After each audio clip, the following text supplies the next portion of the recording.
Welcome to Biota Live. I'm Tom Bartley, and this is a continuation of the Biota podcasts. For more information on the Biota podcasts, go to biota.org/podcast. We have our first caller. Hello, first caller. Hi there, Tom. It's Gerald. Hello, Dr. Sagan. Hello, this is Gerald the Young, not Dr. Sagan. Alas. So how has all that gone since we last spoke? Obviously, you've had a lot of publicity with regards to Darwin at Home. Have you had a chance to decompress from all of it? Yeah, it was a real surprise that it was so sudden, 20,000 in one day. It was bizarre. And the main result has been that there have been a few new additions to the community, and these are people who are really interested, and they have wonderful comments and ideas. Yes, I think these kind of things tend to bring in a swell of new ideas, new folk. In terms of, did you have a local newspaper interview and various other things?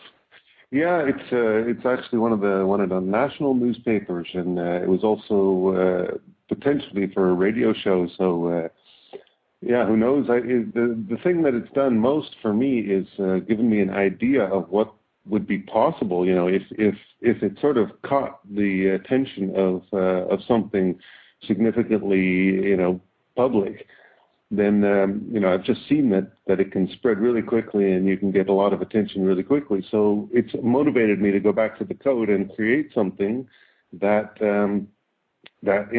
sort of worthy of that. So I'm building a web application and stuff like that. I've got all sorts of code on the way because of the motivation to this. I want to make a kind of a virtual world scenario. Right.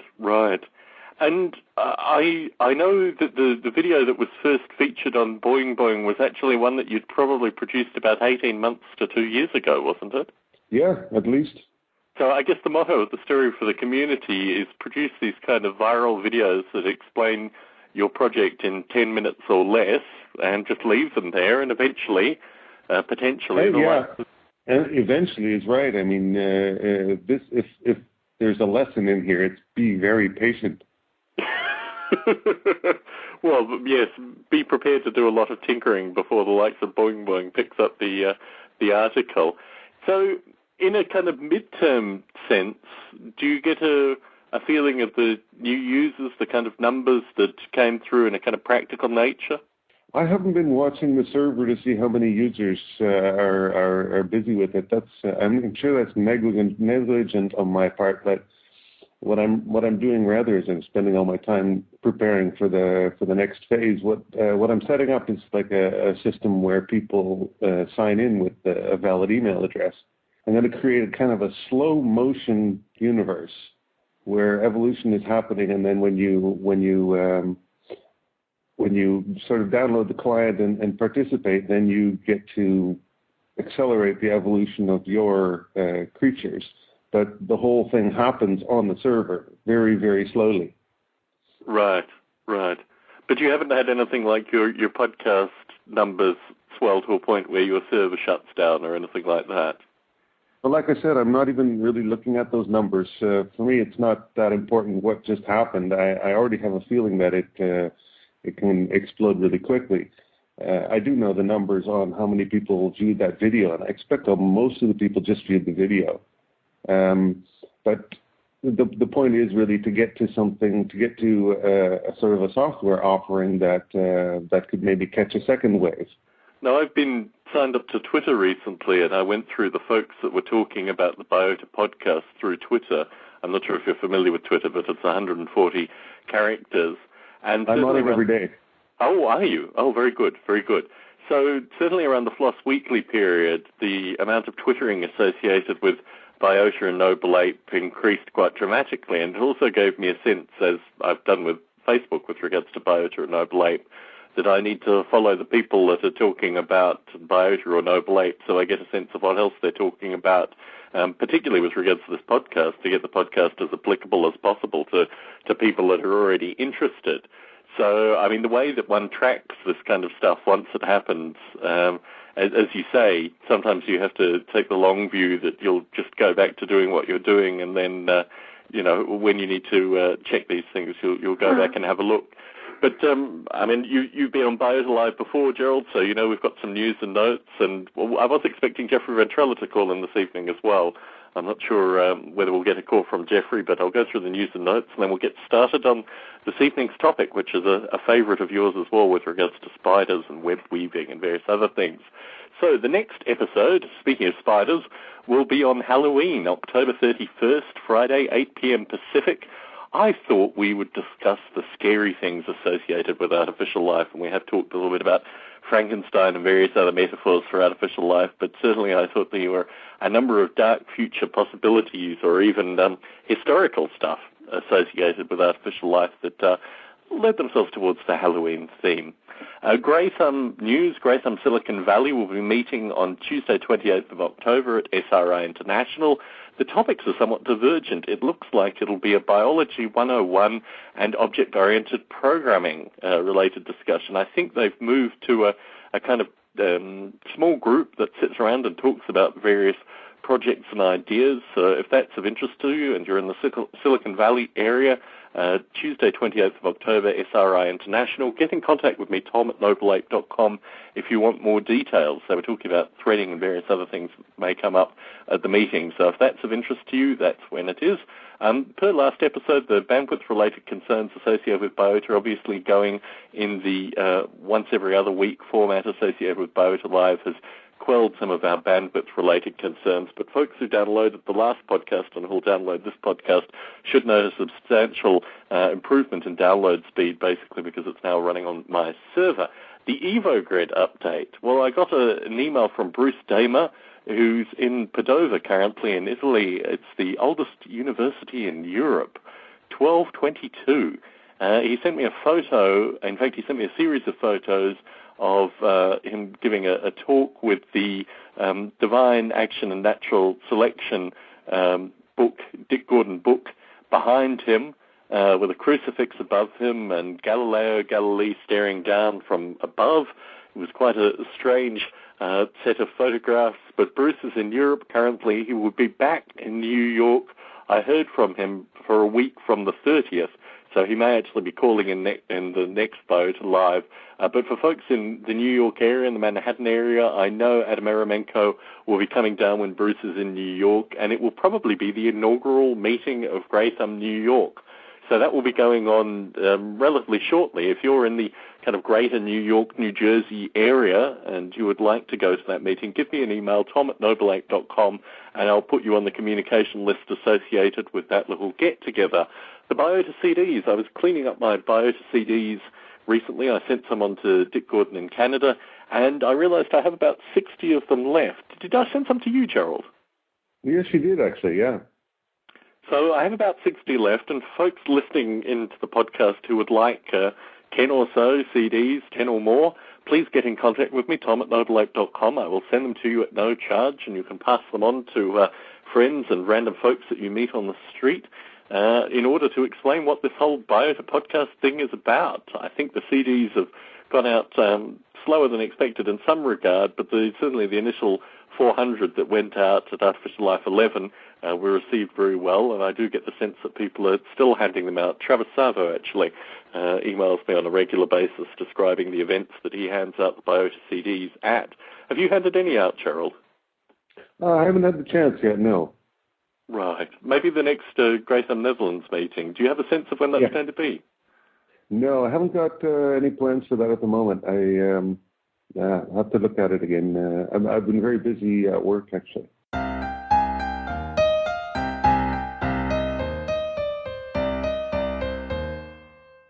So the question for this week was actually put up by Jeffrey Ventrella, who I hope would call in, but it related to simulating spiders.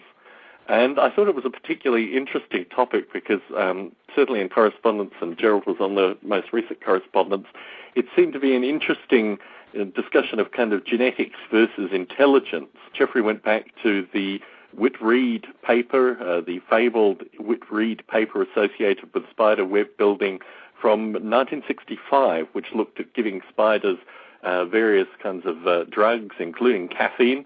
I thought the spider on caffeine was particularly indicative of my own experiences of caffeine, and watching what kind of webs they built. Now, Gerald, some background to this. Richard Dawkins wrote a section on a book relating to spider web building. For the folks who aren't familiar with that, would you like to give some introduction to it? Like I said when we were exchanging emails, this is one of my favorite Dawkins books because it's called the extended phenotype, and what it talks about is sort of not limiting the phenotype to the actual body, in your concept of what the genes produce, but instead to look at the entire sort of microcosm that a creature creates as being potentially part of its phenotype. And in the case of, for example, a spider, they don't go to spider school to learn how to build those elaborate webs. And if you or I were charged with the task of building a web like that, it would be quite a challenge. So we have to sort of think about where the motor instructions come from for the spider, all the myriad muscle contractions that cause the movements so that the creature actually builds the web. Where's that all coming from? Because it's not really learned during their lifetime. It must be somehow stored in the actual genome. That's just a fascinating idea to extend your idea of what is a phenotype to sort of the world around the phenotype as well. And then there are examples like the beaver's dam and the bird's nest. Various examples and you can. What's most fascinating about that to me is that I quickly saw the analogy with my own life. That everything around me was also part of what I produce. Of course, with humans it's different because we're sort of born to some degree with a blank slate, but we can pretty well definitely say that a spider doesn't get much, learning neurons. Well, that was the interesting part of Whit-Read. I mean, I'm not sure whether Dawkins wrote about Whit-Read in the context of what you've discussed, but the thing that fascinated me about Whit-Read was that they gave the spiders a wide variety of different drugs, and this affected the way they built their webs quite profoundly. And did any one of them build a map of the world? No, not. I mean, I think what was particularly interesting was that it's almost a kind of reinforced urban legend, and certainly when I started researching this topic online, I found a number of dates and potential papers that related to this until I got back to the original science article. I've seen an incredibly funny video on YouTube. Yes, that's part of the urban legend component to this story. But the thing that interested me is that I just finished my chapter for Nature Inspired Informatics, and that talks a little bit about the work of David Kirsch. Now, David Kirsch was writing about, my mind's gone completely blank, Rodney Brooks' work at MIT. And what David Kirsch drew from that was that there was something sub-intelligent that Rodney Brooks was trying to put in his robotic ants. And this meant that there was some kind of pre-intelligence intelligence that could be tracked from insect life through to humans fundamentally, that was concept-free. And this was part of the reading list that went into the development of Noble Ape. what fascinated me about the spiders in particular was that it appeared, your analysis associated with how the phenotype extends out of the entity and into the environment is curiously juxtaposed with regards to the spider's behavior on these various drugs. Because in my looking at Whit-Read, it gave me a sense that the spider almost had a sense of self that was perturbed in different directions based on, whatever it had ingested. And this was slightly more than it just being almost deterministically pre-programmed, which has always been my concern with regards to Dawkins' analysis of the extended phenotype, that it's almost a highly deterministic way of explaining things like spider webs, when in fact there could be quite a profound amount of intelligence within the spiders that in some way summons away.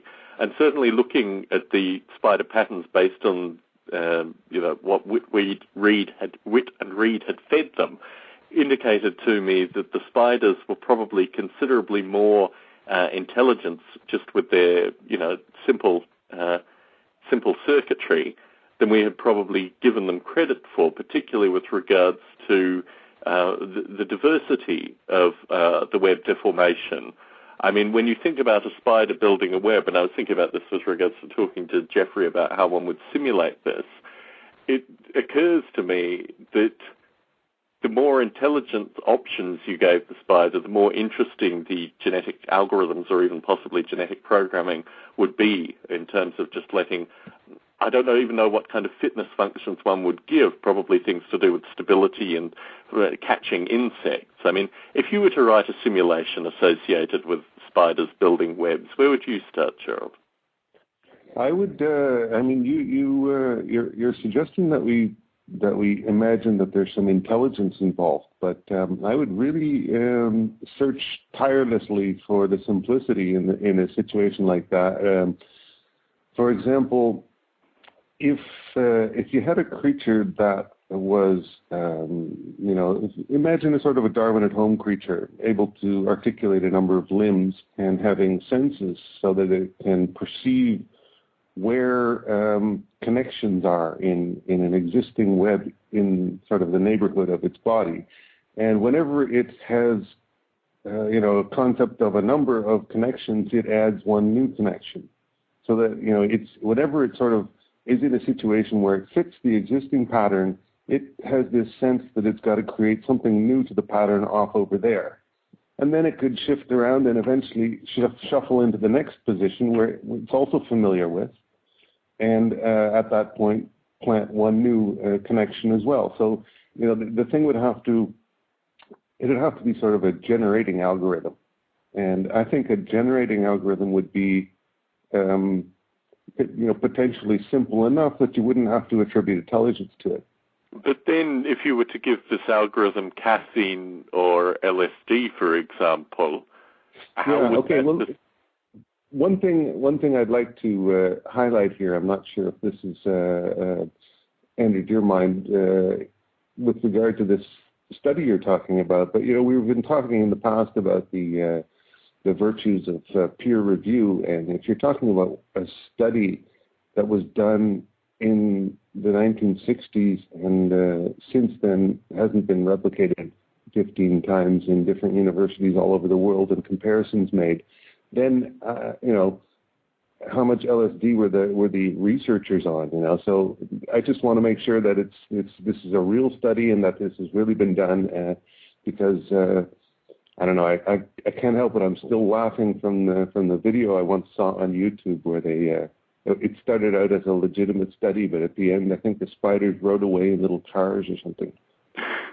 Yes, I think it has developed a kind of urban myth associated with it. But before I get philosophical about it, I'd like to make sure that it's been peer-reviewed and that it's been replicated. Well, it was in science. Yeah, okay. Do you want to distrust science? I don't know. I mean, maybe, who knows? Maybe they gave samples to the science editors at the time as well.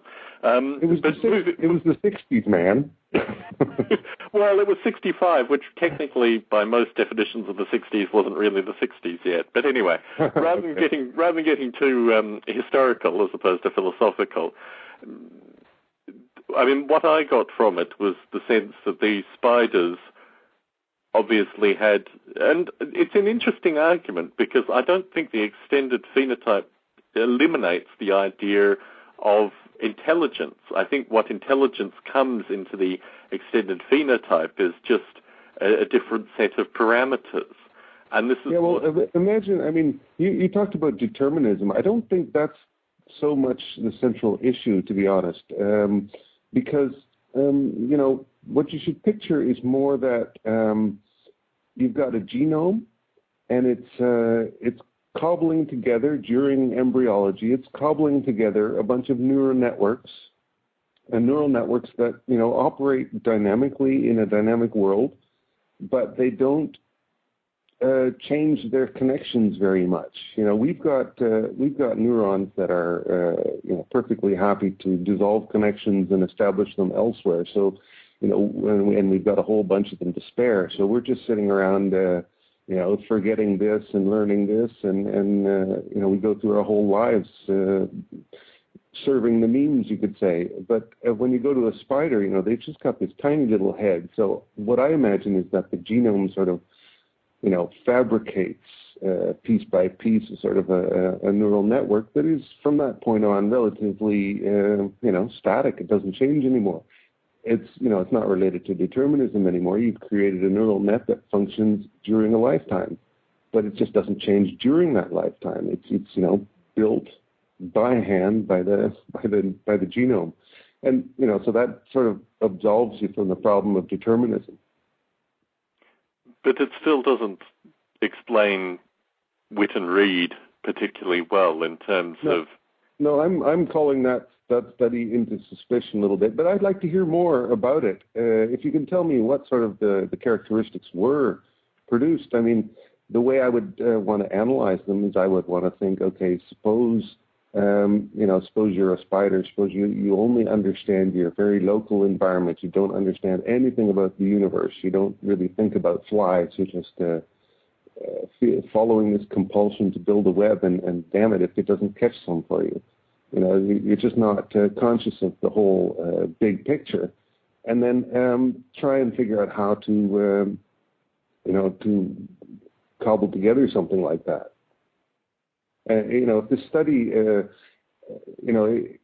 what did the spiders do? Tell me that. Do you remember what they actually Certainly. did? I mean, I remember visually because the webs are very noticeable. I mean, if you imagine the caffeine web and for folks listening in who have access to the internet, you can, I think, pretty easily, and I will do it as I say this, look for Witt-Reed spider web in Google image search, for example, and it will provide a few of them, hopefully. And don't forget the YouTube video. Yes, well, I mean, there's a wide variety of YouTube videos. I'm just trying to find one that has the web, so I'm not going strictly from memory, but actually from something that's... Well, what do you remember of it? Well, what I remember of it was that the things that interested me were caffeine more than anything, and also I remember the difference between cocaine and LSD from memory. But the caffeine one in particular was almost like the cocaine one, only even more wholly in some regard. But this again is going back on memory. What I found particularly curious, however, is this whole narrative with regards to describing what the spider knows. And the thing that interests me with regards to genetic programming, for example, is that you can very quickly write genetic programming algorithms that don't presuppose any aspect of knowledge but can be left to run and possibly fill a solution space that would be greater than one would be predisposed to imagine with regards to a spider. And I think it's it's an anthropomorphism problem. I mean, on one side, you want the spider to use the simplest possible number of rules, and then biologically you have something that is observed, like Witt and Reed, and then you have to almost go back to the drawing board with regards to what the spider... again, Tom, sorry I'm pushing you on this, but what exactly did they do? They gave a variety of chemicals to the spider and then observed the spider, what the resultant webs of the spider looked like. And what did they look like? How can you describe that? Well, I remember the caffeine one. The caffeine one was, it's better that I have it in front of me so I can actually describe it, which isn't probably a good thing to do over a podcast. But the caffeine one was very disjointed. It was a set of points where they did very long threads and then very tight spans, which were rather jagged and then went off. What does this tell you? Because, as far as I'm concerned, I picture the DNA... Okay, so here's what it tells me. It tells me, firstly, that a simple model of a spider would say that it would do random things under the influences of a variety of these chemicals, that it wouldn't be reproducible. Random? Okay, let me explain random in this result. In a sense of self, which puts the spider at a particular point and puts out, as it weaves its web through a standard means, be it through radial means, be it through netting means, be it through a series of different means, you would argue that the simplest possible way of doing that would just be that it was a point connection between the various intervals on the web. What I found interesting through the Witt-Reed diagram was that the spider had what appeared to have, when it was doing the web unaffected by chemicals, it appeared to not only have a sense of the interconnecting points, but also have a sense of the web as a whole. Now, when you put the various chemicals into the spider, what it appeared through the webs was that this interconnection had in fact been morphed in some ways by some of the chemicals and it had just lost interest in other aspects of web building with other chemicals. Now, the high-level effects of these chemicals is typically described in humans, for example, with regards to things like serotonin and adrenaline and these kind of chemicals, which are very large chemicals as they go through the brain. When you're dealing with a spider, you're dealing with something which you don't give any attribution to brain or intelligence to, and yet, rather than just behaving in an erratic way, a localized erratic way in all cases associated with all these chemicals or in groups associated with groups of the chemicals, the spider seems to indicate a far greater knowledge of the entire web as it's weaving it, because these are the components that are actually deteriorating. So, that you said seems to have, because yes, obviously, I'm not a spider. But that could very much be the case, that it just seems that way. There are a lot of things, I'm thinking of a new kind of science by Wolfram. There's some surprising, mind-blowingly, surprisingly complicated things that seem to come from complexity or at least randomness, and they come from neither. So that's exactly my point. That the components that my understanding is, if you assume a spider with the minimal possible intelligent architecture, then the behavior associated with large groups of these chemicals should be considerably more random than you see through Witt and Reed. Based on what? Well, why would you assume that? The way I picture it is, like I said, the genome sits there and cobbles together a neural network, which is from that point on more or less static, in contrast to ours. So this neural network is firing in particular orders, and it's causing all sorts of activity throughout the entire body. And this activity normally, by the virtue of billions of years of evolution, creates a nice web which catches flies, and the whole deal is done. However, you administer some happy drugs to the spider, and the neural nets begin to fire slightly differently. So it tends to probably perceive something as closer by than it would have otherwise, or it tends to, sort of get distracted and forget what it's doing and go look for munchies, instead of continuing with building the web. It's not so surprising that there should be some interesting variation in the kinds of webs that produce, but it doesn't really suggest anything dramatic, I don't think. In terms of the pharmacology of what is going on in the spider, do you claim towards things being random or things being in some way perturbed, or these kind of things indicate that there should at least be groupings of the spider's behavior that come from particular kinds of drugs? So I guess, ideally we would have had Jeffrey on the call, because really I'm reconstructing in some regard, what he emailed me on this. But also I'd like to put it out to the Biota community, because I think certainly Gerald and I take a distinctly different perspective with regards to this, and I think this topic would probably benefit from having other contributors as well who are more familiar with Whip and Reed's work, also with spiders and pharmacology, than certainly Gerald and I are. In any case, Gerald, do you mind putting this off for a later date with regards to ongoing discussion? Absolutely not, but it was a really interesting exploration of the extended phenotype idea. I think so too. And I think particularly the way in which intelligence maps onto that, and particularly, particular ideas of simplification. I want to talk to you briefly about genetic programming with regards to Darwin at Home, because certainly in my ongoing peer review associated with nature-inspired informatics, I come back to genetic programming frequently as a means of producing quite strange movement models, and also means of describing complex organisms through things that are kind of an evolution from Carl Sims Blockies, and possibly even from your work with Darwin at Home.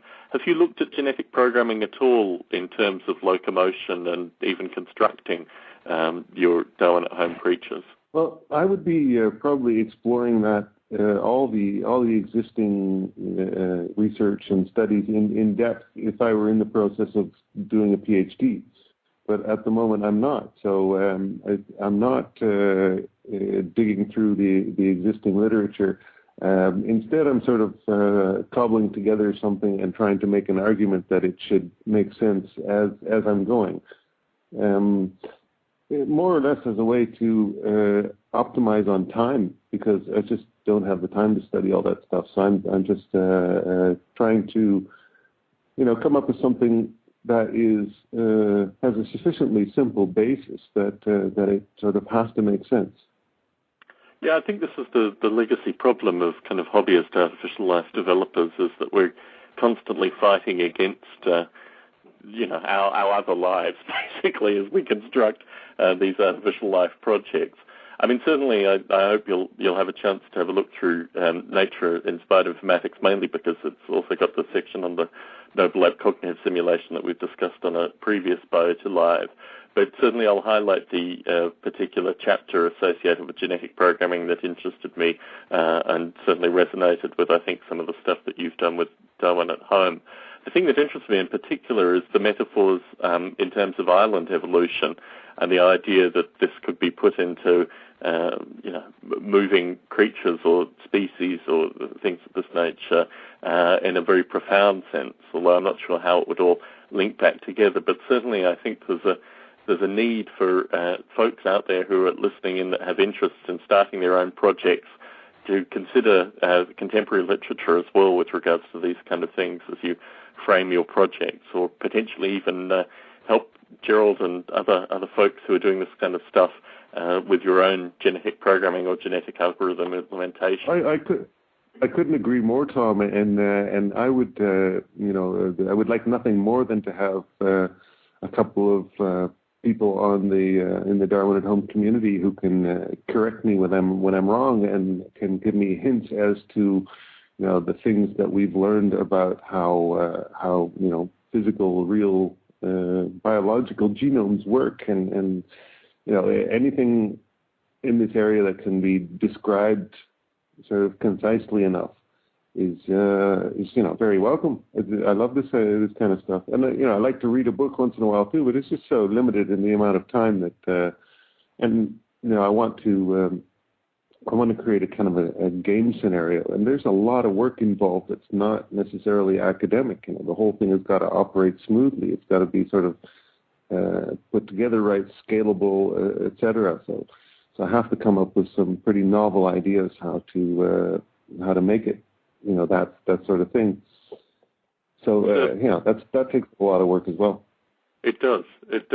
And in terms of an active community, it's an interesting problem that we continue to return to, is that there are a lot of active minds. I mean, if you look at the Biota Conversations mailing list, whenever the Evo grid comes up, there is always a flurry of emails associated with potential directions of the Evo grid, and it always occurs to me, particularly because both of us have our own mature projects, that if that flurry of excitement could be channeled into our own projects as well, it may net particular rewards.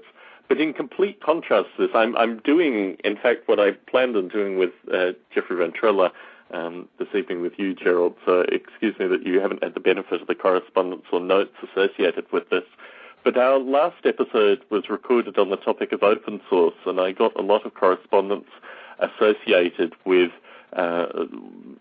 both, in fact, on both possible extremes, in terms of existing open source developers asking why there was need for additional licenses, and also folks who are interested in porting their projects into open source with some concerns associated with what would actually happen to their intellectual property when it was put out into the wilds. And I know you and I have had some discussion, Gerald, with regards to the potential need for a Biota or artificial life specific open source license, and I know you're very happy with the GPL currently, but certainly the feedback I got from last episode related to why do we need another open source license from the open source developers. And my feedback to all who emailed me was that if you look at the existing open source licenses through the OSI board, there are a wide variety of corporate licenses, but not a lot of diversity in terms of ideas, or certainly things that would help the individual or the small project developer. And I think this is an interesting problem, particularly when you start evangelizing to folks the benefits of open source, the difficulties in terms of justifying what happens to intellectual property and what protections actually exist. Gerald, as you've developed Darwin at Home, as you've got an interest, as you've shown the project, have you had concerns with regards to the GPL, or are you genuinely happy with it as a license? I haven't really had too many concerns with it, although, when I look at what I'm doing and what its purpose is, it's not something I'm applying to, a business application or something that I'm trying to sell to a company or something like this. It's completely different, and it's also got, in my case at least, it's got a very sort of central focus on kind of an outreach approach where hopefully people will become interested in this sort of thing. So when I think about, the GPL has served me in the sense that it was sort of a known commodity. It's very clear that GPL is being used a lot, so there's a better chance that it'll be defended if something comes up. But on the other hand, I can imagine a bunch of Biota people getting together and coming up with a number of really interesting features to a sort of Biota software license, which has its own sort of cachet, and it might have its own particular advantage with respect to developing towards an Evo grid or something like this. Certainly, you seem to be coming to my way of thinking with regards to that particular aspect. I know in my own 18 months already passed? You're getting faster and faster. I must be talking about drug-induced spiders or something like that. I don't know. But, I think the real problem that I have with regards to the GPL is that I followed the historical legacy, and particularly if you look at open source, and this isn't popular in the open source community, but let me put the idea out there. If you look at open source as a vehicle for corporate America in particular to save a lot of money and ride along very swiftly after the tech downturn in 2000, 2001. The kind of licenses that are represented through the OSI board are very heavily focused towards the corporations that have done very well through open source. And my concern with the GPL in particular, and my background with regards to intellectual property rights, is that I'm the co-chair of the International Game Developers Association Intellectual Property Rights Special Interest Group. And so I have some background interest in intellectual property rights related issues, but the thing that struck me with the GPL, and I am genuinely sympathetic to copyleft, this idea that you need to have control of the source code in terms of not allowing it to become closed or corporatized or these kind of things. But my concern with the GPL in particular is following the narrative of the amazingly successful vehicle associated with helping corporate America. The GPL has fallen short on a number of occasions and seems to have almost been paid for if you look at the Free Software Foundation and the whole GNU movement, the way in which the large Linux companies put money into FSF and the way in which they perturbed the various aspects of the GPL seem to return to a very fundamental idea, which is this idea of copyright. Now, copyright, although it has a negative connotation, obviously, through things like the Creative Commons, it's critical if you want to enforce your ownership of something in the US. And even if you want to give it away, the copyright protection, particularly with regards to corporate use, is absolutely critical. And this is the component of the GPL, which means that the GPL holds the copyrights for the important bits of the GPL covered software. I'm not sure if they do everything. I don't know if there's a Darwin at Home copyright sheet in Massachusetts. But of the important things, they actually hold the copyrights in Massachusetts, which means that when the large Linux companies, Hewlett-Packard, IBM, et al., want to come and use it, they go to the Free Software Foundation as their primary point of contact.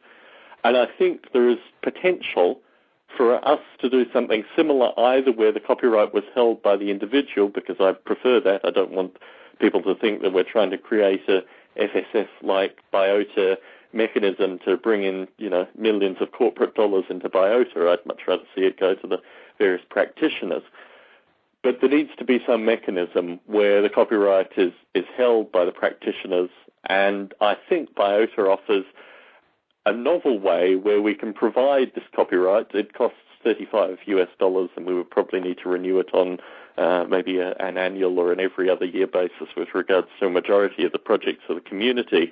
But it would change the open source dynamic, and I'd like to also see more support for the artificial life open source community, because I think if you look at things like SourceForge or these kind of sites, there are implicitly problems associated with advertising and all this related nonsense, and certainly its movement away from small-scale or individual development communities into something which is far broader and bigger, and I actually quite like the community aspect that we have through Biota. So that is my kind of 5-minute discussion point with regards to why I think we can provide something that's better than the GPL but still adhere to issues of copyleft. Now, the feedback that I received from Herve Noel in particular, and he really echoes Jeffrey Ventrella and I think also Steve Grant's concerns, is that these are people who have put literally decades worth of their lives into their particular projects, and they want a level of protection which they don't see with existing licenses. And I think certainly through discussions with these people, we could probably tailor a license which would be suited for them and also eliminate this legacy of dinosaurs and fossils, as Bruce Damer refers to, with regards to movies and the grainy MPEGs of blocky creatures as opposed to the original source code. So, Gerald, does this make sense to you? Yeah, I think it sounds like a good idea. It also sounds like a lot of work, and it sounds a little difficult to know when you're right and when you're not right. You'd have to have somebody sort of check it out, somebody who maybe even costs some money. So, this is probably a central issue. You've got, on the one hand, you've got to produce something that is, inherently able to establish enough consensus that enough people decide to use it at all. And on the other hand, it has to be something special. It has to be something that really captures the unique nature of this kind of software, if that's possible. And like I said at the very beginning, it's potentially quite a bit of work. That's my main concern. The interesting dynamic here is that Bruce has a number of primary connections, some of which he's passed on to me, with the Creative Commons community in particular, and obviously the line that I've taken with regards to copyright, particularly GNU and these kind of things, is slightly different than the Creative Commons working group. However, there are intellectual property rights lawyers and people that are genuinely sympathetic to this kind of discussion, particularly when you talk about already existing developers that are looking to move their body of works under this kind of license. So I think we have a resource of people who would work for nearly nothing, but be of the caliber of, Lessig and people like that who... Yeah, that would be great. And maybe this could even be part of Bruce Damer's PhD. I think, I don't want to prompt him in any particular direction, particularly as he's looking at making films currently. But yeah, I think the license part of it is something which is subtle. I've also said to him, as an open source developer, the things that motivate people to contribute to your project tend to be very fickle, but you need to almost have a kind of, leading from the front mentality if you want people to actually come back and contribute their time and their source code. I think Bruce, certainly for the past decade, has been in more of a kind of management role where he gets the funding and signs the checks in terms of what he does in digital space, as opposed to actually kind of coding in the trenches. But I think rather than coding in the trenches, if he was part of a licensing movement, particularly a well-publicized public licensing movement associated with bringing all this intellectual property together, that would be equivalent, basically, to him, writing a lot of lines of code with regards to the project, and certainly getting contributors such as Jeffrey and probably people like Steve Grand and you and me and a wide variety of others to contribute. So I think it's an interesting problem in terms of framing the Evo Grid and the potential of a future license in a similar time frame.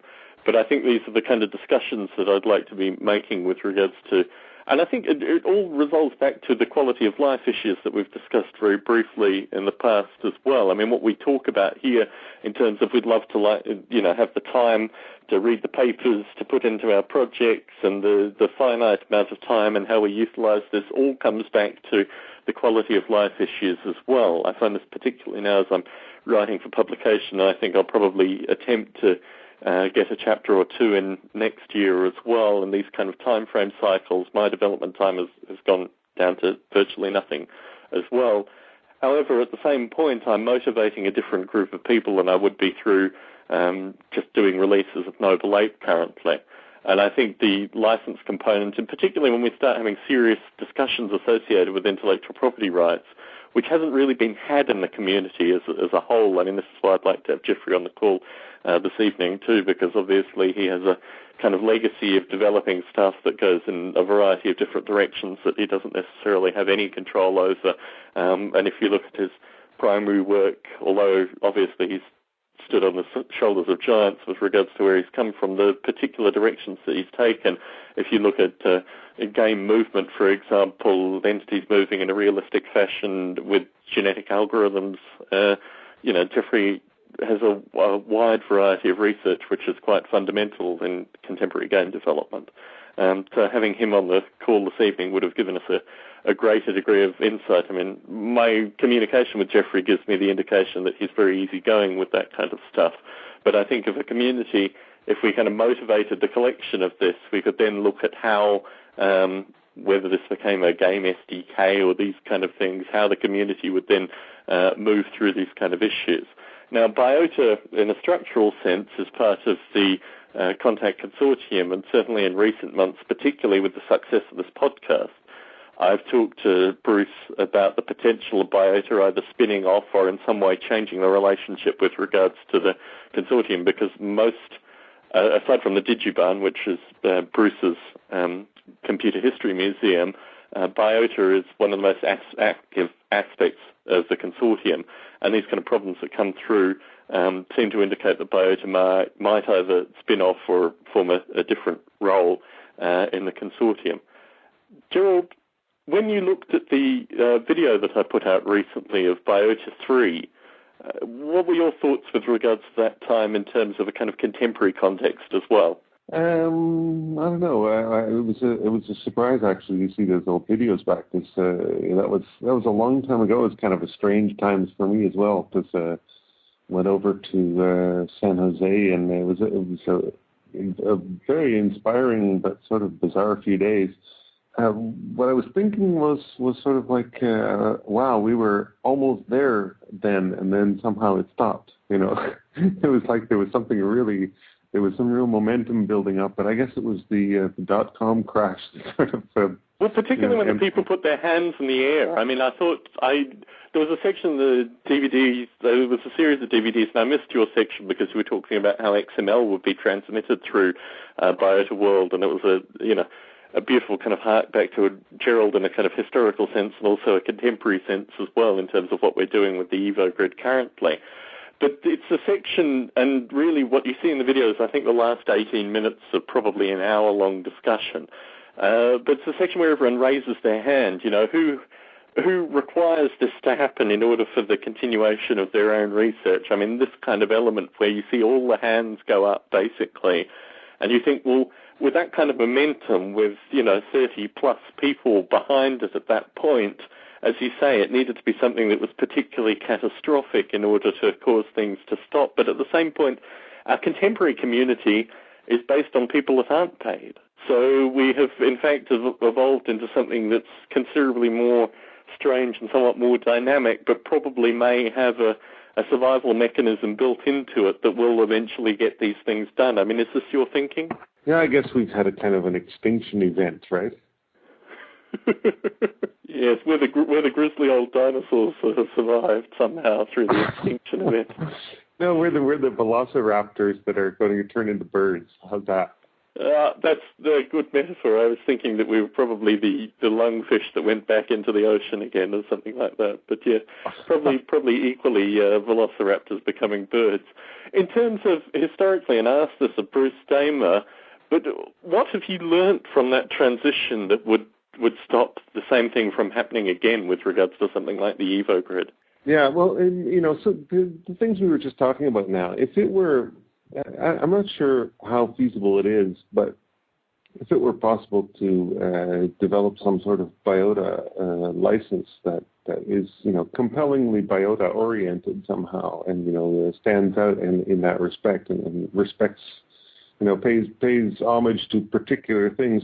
I'm thinking, by the way, that it might rhyme quite well with one of the Creative Commons licenses. I don't know if you've been through those, but that's one potential idea. But if there were a way to sort of develop a license as you could think of it as the conceptual basis of the EvoGrid, if you want to talk about EvoGrid. If there's a license that people can agree on, I'm pretty skeptical whether that will happen. But I think it'll take some compromise, and certainly my vision is willing to be perturbed in a variety of different directions. I think the group consensus is probably far more important than my own particular, but I think that's the nature of the EvoGrid as well, as the group consensus will probably not contain any of our ideas. It will be some hodgepodge that Bruce adjudicates after, tens of thousands of people have seen a video. So yeah, it could go in a number of different directions, but certainly my own thinking is that we need to have this kind of discussion and maybe be a little bit more intelligent, thinking about the history and thinking about how we avoid repeats of the history in some really fundamental sense. Well, Gerald, you've been a wonderful conversationalist again. It's a pity that Jeffrey didn't call in. Hopefully we'll have him back on a future Biota Live, potentially to discuss spiders on drugs and how to simulate them. If other folks would like to contribute with regards to that particular paper or ideas, feel free to correspond with me, tom@noble8.com. I'll put Gerald on the CC chain. Or even better, subscribe to the Biota Conversations mailing list. You can go to biota.org, and there will be a mailing list link and the conversations link in particular from there. You can subscribe and talk to the Biota community and raise questions and ideas and start debate. It's a vibrant mailing list, and certainly a lot of what is discussed on this podcast is reiterated, rehashed, and different ideas come through that mailing list. Gerald, it's been a pleasure as always to have a chat with you. Yeah, likewise. I look forward to future discussions and the potential that we can... we seem to be agreeing about a lot of things. There's something fundamentally wrong here. It's frightening, isn't it? I'll need to get more opinionated about a few things, clearly. I think we can find enough to disagree upon, Tom. No problem. Very true, very true. Well, it's been a pleasure as always, Gerald, and thank you very much for the folk for listening in. Our topic in 2 Fridays' time, Halloween, Friday, October 31st, 8 p.m. Pacific, trick or treat, scary, artificial life-related stuff. I have my own Mary Shelley Frankenstein-related story associated with Noble Ape, which I will share with you all then. Thank you very much for tuning in.